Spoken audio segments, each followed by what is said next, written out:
बिस्मिल्लाहिर्रहमानिर्रहीम। तो आज एक नए टॉपिक के साथ आपके साथ हाजिर हैं। जैसा कि हम प्रीवियस वीडियो में भी डिस्कस कर चुके हैं, आज 3 पॉइंट हम हाईलाइट करेंगे। फर्स्ट ऑफ ऑल, जो यूनिवर्सिटीज का ग्रे लिस्ट होना।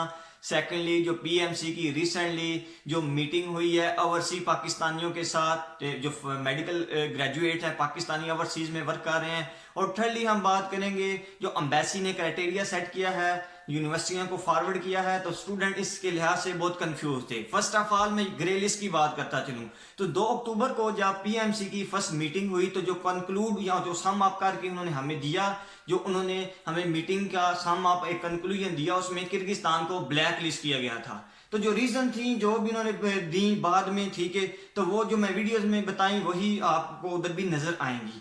तो आगे चलते जाने तो जैसे उन्होंने मीटिंग का एजेंडा वाज़ेह किया, जब उन्होंने मीटिंग जो उनकी हुई उसको जब उन्होंने डिटेल उसके ऊपर एक अपना नोटिफिकेशन अपनी वेबसाइट के ऊपर दिया, तो आप अगर उसको देखें तो फर्स्ट ऑफ ऑल क्योंकि यूनिवर्सिटीज को ग्रे लिस्ट करना क्यों पड़ गया, क्योंकि यूनिवर्सिटी किर्गिस्तान को और डिफरेंट यूनिवर्सिटीज को उन्होंने पहले कैटेगराइज करना था। तो क्योंकि वो किसी भी कंट्री को ऐसे ब्लैक लिस्ट नहीं कर सकते थे विदाउट एनी ऑथेंटिक रीजन या विदाउट एनी इंस्पेक्शन, तो इसलिए उन्होंने किर्गिस्तान को ग्रे लिस्ट में डाला। तो ग्रे लिस्ट या ब्लैक लिस्ट मेरे नजदीक एक ही चीज है, ठीक है, क्योंकि जो पीएमसी ने कैटेगराइज की है अकॉर्डिंग टू पीएमसी के ब्लैक लिस्ट जो यूनिवर्सिटियां हैं वो रजिस्टर्ड नहीं होंगी, तो इसलिए इन्होंने ब्लैक लिस्ट निकाल के इनको ग्रे लिस्ट में डाला। डिटेल जो उनका एक मीटिंग का एजेंडा आया था, क्योंकि डिफरेंट आपको पता है सोशल मीडिया के ऊपर बहुत से एक्टिव थे, ठीक है, बंदे, उन्होंने बहुत आवाज उठाई, तो पीएमसी तक भी थोड़ी आवाज पहुंची। तो ये उन्होंने जब डिटेल न्यूज भेजी तो उसमें उन्होंने यूनिवर्सिटियों को ग्रे लिस्ट में डाला। तो ग्रे लिस्ट का मतलब कि यूनिवर्सिटियां रजिस्टर्ड नहीं है, ठीक है, लेकिन इनकी इंस्पेक्शन की जाएगी। तो अब हम देखते हैं जो कल हम जो हमारे प्रेसिडेंट हैं पीएमसी के, ठीक है, उनकी जो मीटिंग हुई है ओवरसीज के ऊपर, ठीक है, उन्होंने जो बात की है उनसे। तो फर्स्ट जो उन्होंने मैंने मीटिंग सारी रिसेंटली मैंने देखी है, तो जो फॉरेन मेडिकल ग्रेजुएट की उन्होंने बात की है, क्योंकि उनसे डिफरेंट क्वेश्चनिंग हुई है इसके रिलेटेड, तो उन्होंने फर्स्ट ऑफ ऑल यही कहा है कि जो यूनिवर्सिटियां रजिस्ट्रेशन का प्रोसेस है ये तकरीबन 1 माह 1.5 माह इसको लगेगा यूनिवर्सिटियों को रजिस्टर करने में, क्योंकि देखें एक यूनिफॉर्म पॉलिसी वो लेके आना चाह रहे हैं, ठीक है, बहुत पॉजिटिव लग रहे थे, ठीक है, प्रेसिडेंट, ठीक है, उनकी बॉडी लैंग्वेज से ऐसा लग रहा था कि एक पॉजिटिव मैसेज आ रहा है, ठीक है, तो हमें उनको सपोर्ट करना चाहिए, ठीक है, और क्योंकि 1.5-2 महीने तक वो ये इस मामले को सेट कर लेंगे और यूनिवर्सिटियों को रजिस्टर कर लेंगे, ठीक हो गया। और ये WHO वाला जो PMDC का क्राइटेरिया था इसको डिसॉल्व कर देंगे, ठीक है, और यूनिवर्सिटियों को अपनी एक लिस्ट जारी करेंगे, ठीक है, ये वर्ल्ड की भी कर सकते हैं, पूरी दुनिया की भी, और ये स्पेसिफिक कंट्रीज की भी कर सकते हैं।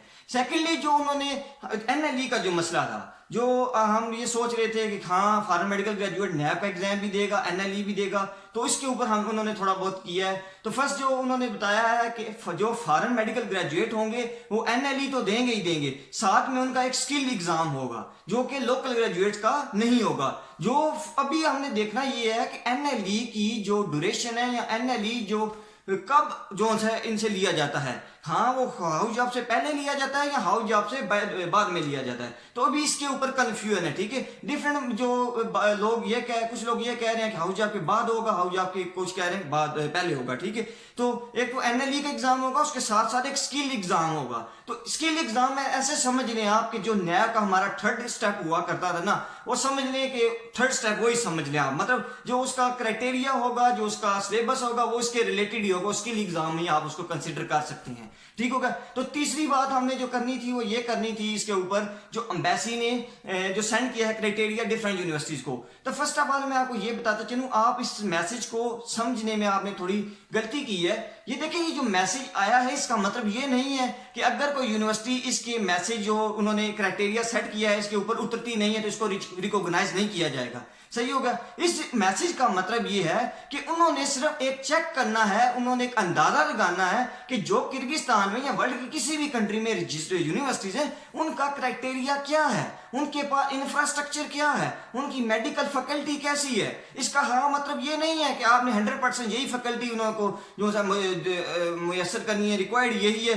अगर इससे 1% भी नीचे होगा तो यूनिवर्सिटी को रिकॉग्नाइज नहीं किया जाएगा। ऐसी बात नहीं है। जो प्रेसिडेंट की रिसेंटली मीटिंग हुई है उसमें भी उन्होंने यही कहा है कि जो उनके टीचिंग हॉस्पिटल है, हमारा कंसर्न ज्यादा टीचिंग हॉस्पिटल में होगा कि उनके टीचिंग हॉस्पिटल जो अटैच हॉस्पिटल है उनको हम देखेंगे कि उनके टीचिंग हॉस्पिटल की क्या फैकल्टी है। फिर जो दूसरी उन्होंने एक और बात की है कि यूनिवर्सिटियों को रिकॉग्नाइजेशन की जो उन्होंने बात की है, उन्होंने ये क्योंकि डिफरेंट प्रेसिडेंट की जो मीटिंग हुई थी उसने ये भी कहा था कि हमने डिफरेंट स्टूडेंट्स के पासपोर्ट भी चेक करवाए जो फॉरेन मेडिकल ग्रेजुएट थे, और उनके पासपोर्ट इमिग्रेशन से चेक करवाए तो उनका जो टेन्योर था अब्रॉड में 6 से 7 दिन का था।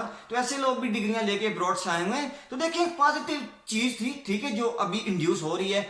ये थोड़े से मामला फॉरेन के थे। और दूसरी ये बात थी कि जो इंडक्शन की हमने पहले भी बात कर चुके हैं, एनएलई के ऊपर पोस्ट ग्रेजुएशन की इंडक्शन दें, तो वो भी क्योंकि अभी इसके ऊपर वो सोच नहीं कर रहे, क्योंकि एनएलई का एक जो एग्जाम है बेसिक साइंसेस का एग्जाम होगा और इसकी जो पासिंग परसेंटेज है क्योंकि उन्होंने वो भी अच्छी रखनी है। क्योंकि अगर आप देखें जो एफसीबीएस का इम्तिहान होता है उसकी पासिंग रेशियो यही को 20-30% होती है। तो क्योंकि इन्होंने एनएलई लेके आना है, एनएलई की परसेंटेज मैक्सिमम जो है 70 से 80% से 90% एनएलई की पासिंग रेशियो होगी।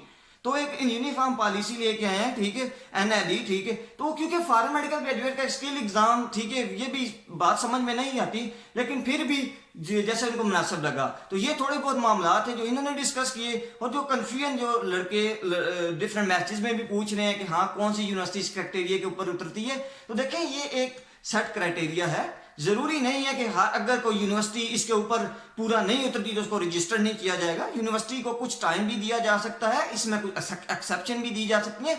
जैसा कि आपको मालूम है कि जो ये किर्गिस्तान है, किर्गिस्तान में डेड बॉडी अलाउ ही नहीं है। तो वो ये भी थोड़े मामला ठीक है, तो इनके ऊपर भी हमने बात के पहले भी कर चुके हैं, ठीक हो गया।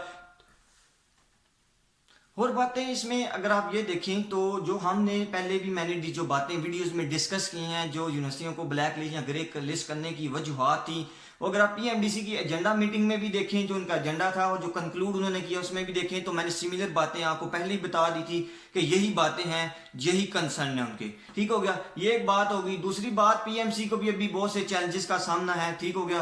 तो फर्स्ट ऑफ ऑल देखें तो सिंध अपना मेडिकल कमीशन बनाने जा रहा है, ठीक है। तो इसके ऊपर भी क्योंकि वो भी एक ऐसा अभी रूल्स लेके आ रहे हैं कि वो अपना एक मेडिकल कमीशन अलग बनाए, ठीक है। तो ये डिफरेंट चैलेंजेस हैं इसको पीएमसी ने बहुत चीजों को डील करना है।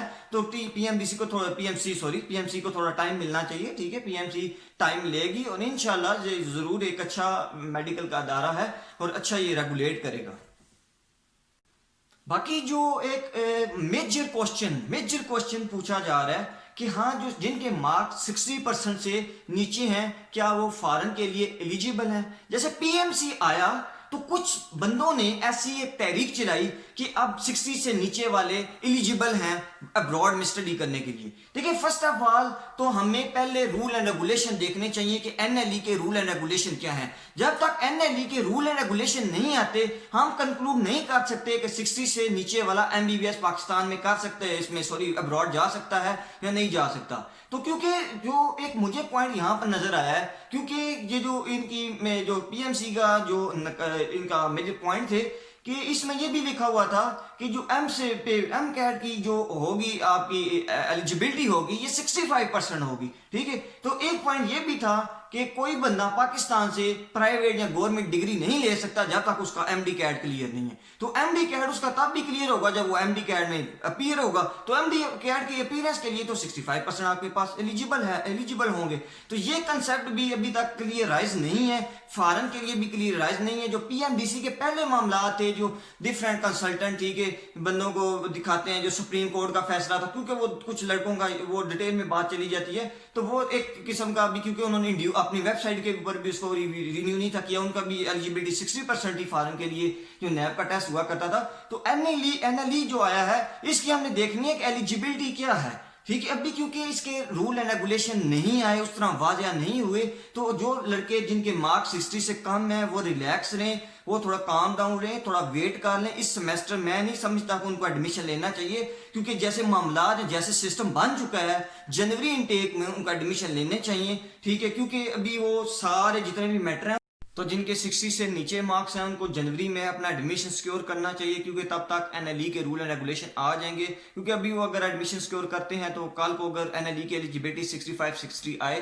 तो उनके लिए मसला हो सकता है। ठीक है, तो उनके लिए प्रॉबेबली यही है कि वो भी यहाँ तो अपना इम्प्रूव कर लें जैसा भी उनका कंसर्न है, और यहाँ अगर इम्प्रूव नहीं करना चाह रहे तो वो वेट कर लें एनएलई की रूल एंड रेगुलेशन के ऊपर। किसी मेडिकल कॉलेज में एडमिशन ऐसे सिक्योर ना करें 60 से नीचे वाले मार्क्स के जो स्टूडेंट हैं, क्योंकि ये एक बहुत बड़ा फैसला होता है, तो इसमें आपको सोच समझ के फैसला करना चाहिए। अगर मज़ीद डिटेल कोई आपको चाहिए तो मैं डिस्क्रिप्शन में अपना लिंक, मेरा जो मोबाइल नंबर का व्हाट्सअप का जो लिंक है वो भी मैंने डाला हुआ है। ठीक है, तो आपको कमेंट सेक्शन में भी पूछ सकते हैं, क्योंकि फ्रस्ट्रेशन बहुत ज़्यादा है स्टूडेंट में रिलेटेड टू किर्गिस्तान।